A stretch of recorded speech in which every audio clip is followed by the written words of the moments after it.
Ezra Rasethe is the founder and CEO of InvestRand. He says there's an urgent need for transformative solutions in the property sector. This is to redress the injustices of apartheid that systematically excluded black people from owning property and land. He joins me now to discuss their mission to democratize wealth creation in South Africa. Ezra, thank you so much for joining us. Democratize, what does that mean exactly? Yeah, thank you very much, Cindy, for having me. So democratize just means that making sure that everyday people can get access to actually property investing, because we're realizing actually in the market that a lot of people do not have access to property investing, and it's because of a few reasons. You know, education is the first thing, because a lot of people don't understand exactly what property investing is about. And the second thing is, even after they get the education, now you have to find the actual properties that you can be able to invest in.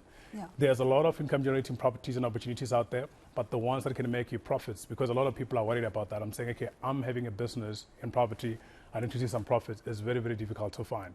So those are the issues that we find that a lot of people are having. And even after you solve that, there's one more issue that we see a lot of times is operating and trading, to make sure that all those targets you have for your business in property, you are meeting them. That's where the problem comes in. So getting service providers, managers, everything like that becomes an issue for many people. Yeah, but I mean, you're speaking of a quadrant. Let's say if you look at Robert Kiyosaki, for example, yes, which is the high echelon, where most people are either self-employed, employees, maybe owning a business, yes, but investing in itself had not really been in our DNA, so to speak, correct, around financial literacy and yes, also just wealth creation. Definitely, definitely. And yeah, that's something that, you know, it also inspired me to actually get into property. It was a book by Robert Kiyosaki, the Rich Dad book. And I think that's what a lot of our clients at InvestRand are inspired by. They read the book and then they understand that, hey, just me being an employee, there's another option of me becoming a business owner or an investor. And then they start looking at avenues, you know. And looking at South Africa right now, I mean, there's a struggle for people to be able to save in the current economy. You know, you find that, you know, prices are going high because of inflation, interest rates are a little bit more expensive to buy homes, etc. And then a lot of people say, okay, but I do have an affordability, what can I do with it?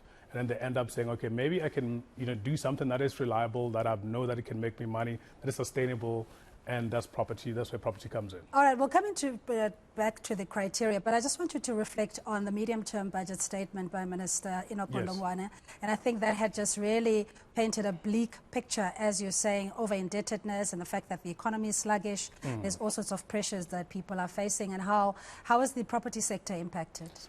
To be honest, for everyday people who are property investors right now, that the midterm does not, the mini budget does not make much difference, to be honest, because you still have load shedding, you still have, you know, what's a crisis. So that means when you buy a property, you're not only accounting for the cost of buying property, but you also have to think about, do you need to drill a borehole? Do you perhaps need to get solar panels? That's something that one has to think about right now. Another issue that you have right now is basically municipality recently increased their rates and taxes. So that's also going to erode some of your profits as a property investor. That's also an issue that one has to think about.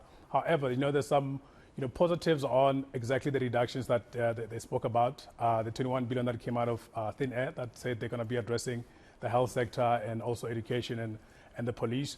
I think for the police, and it's crime, because it's an issue. I mean, you either buy a property in a secured estate, or perhaps you buy a property that you will secure yourself. That's also an additional cost for somebody who's investing in property, because if you can't secure your property, you cannot get a tenant, and you can also not retain a tenant that you're going to be finding, and that's exactly where you're making your money. So I would say for everybody, an everyday person out there, you know, the mini budget does not, we don't see the impact directly at the current moment. We just have to see maybe in 2024 when the budget comes.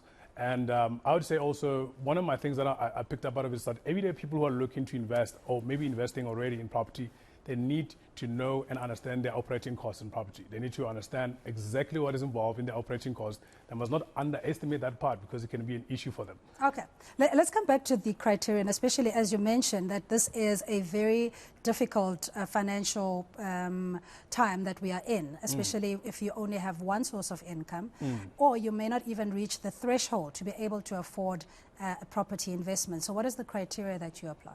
So I think one of the things that we realize, we have to talk about the saving culture right now, and for people who are looking for retirement. A lot of people, when they're coming into property, they're looking at, okay, I need to get an additional source of income that can sustain me now, but what's going to happen also when I retire, right? So that's something that a lot of people speak to us about. And then when you're looking at that, you can see that according to research, 7 out of 10 South Africans can actually spend the entire income every month that they get.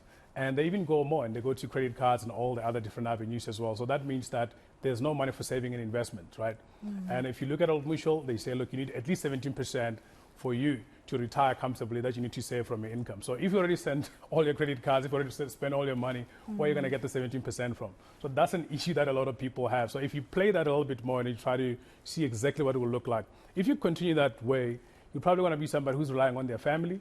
Maybe you're getting like pension grant, or perhaps you're working until you die, and it doesn't look nice, you know. So you have to look at alternatives, and that's what a lot of people are doing right now. And they're seeing property as an alternative. They understand, they know it's sustainable, they know what a house looks like. All they come and they want from us is to say, how do I turn this thing into a business that can make me money now, and also for my retirement as well? Yeah, and I want to speak about changing that paradigm that says, you know, my home is my castle, it's my posi, so as my dad would always say. And meantime, you actually into a bond or mortgage, and in French it means pay until death. Of course. You know, and until it's paid up, it's actually a liability. You can rather utilize that money maybe to buy, to rent, or that kind of thing. Give us the options. Yeah, beautiful. That's actually a beautiful observation there, because what we're seeing with a lot of young people, especially millennials, they're realizing, hey, since I can't afford to buy myself a home, I'd rather rent where I live and then own something that I can rent to somebody else. So this is like something that we're realizing a lot. So they take that affordability they have. They actually, because they can't afford a home, they say, okay, what can I do with this? They end up buying a property that's generating some income. It covers the bond, all the expenses, and then it gives them like a passive income every month. So that's like a good way that people can be able to utilize that. So we're seeing a lot of that playing out really nicely, and we encourage it. Actually, that's what investment exists for. We just take the guesswork out of property investing, especially when it comes to you knowing that I can make some money in property, but I don't know exactly how. Yeah, is your portfolio largely focused in the inner city, and why is that? There's a lot of opportunity in the inner city, to be honest, and not only because of, you know, the inner city regeneration programs that have happened before. We've seen what happened with Herman Mashaba, the 71 buildings. We were part of that as well, and I think being part of that, we fell in love with the inner city, and we also realizing that that's a place where one can be able to find high returns, mainly because of the units there. Most of the units are built back in the day. Cost per square meter is high right now because of inflation. So the buildings, like let's say 2-bedroom can be like a 200 square meters or 185 square meters. That allows somebody to actually partition, make more income. And also, there's a lot of funding that one can be able to get from different institutions like development financing. There's a lot of it that's going in there. And there's a lot of tax advantages for this. Actually, people don't even have to pay rates and taxes if your properties are less than 350,000 Rand. So there's a lot of benefits actually for inner city that you cannot find in like new developments or perhaps new areas that one would be buying for developments. All right, so as we wrap very briefly, Ezra, just your advice, where do you start? You were saying that it's important that you're knowledgeable about the property sector, know the risks and what you're getting yourself involved in. Definitely. So the best way to start is education. That's the big part. And then after education, a lot of people are getting the right education out there. And then now you have to find the right property that is aligning with your goal. So your goal could be capital growth, could be cash flow, or could be safety. You need to be very, very specific about that. Then after you find your goal, you need to find the right service providers and team of people who can help you actually invest. So that could include maybe your property managers, facility managers, whoever it is you need on your team in order for you to be able to meet your investment targets. So that's exactly how somebody can start and get into the investing real estate game. And that's what we do at InvestRand. We just help people to get a streamlined process of that entire chain, and they can now be able to build a successful portfolio. All right, we'll consult off air. So, but thank you so much for coming through on a Saturday afternoon. That's Ezra Rasethe, founder and CEO of InvestRand, a youth-owned company which provides investment opportunities for individuals to build long-term wealth through property investment.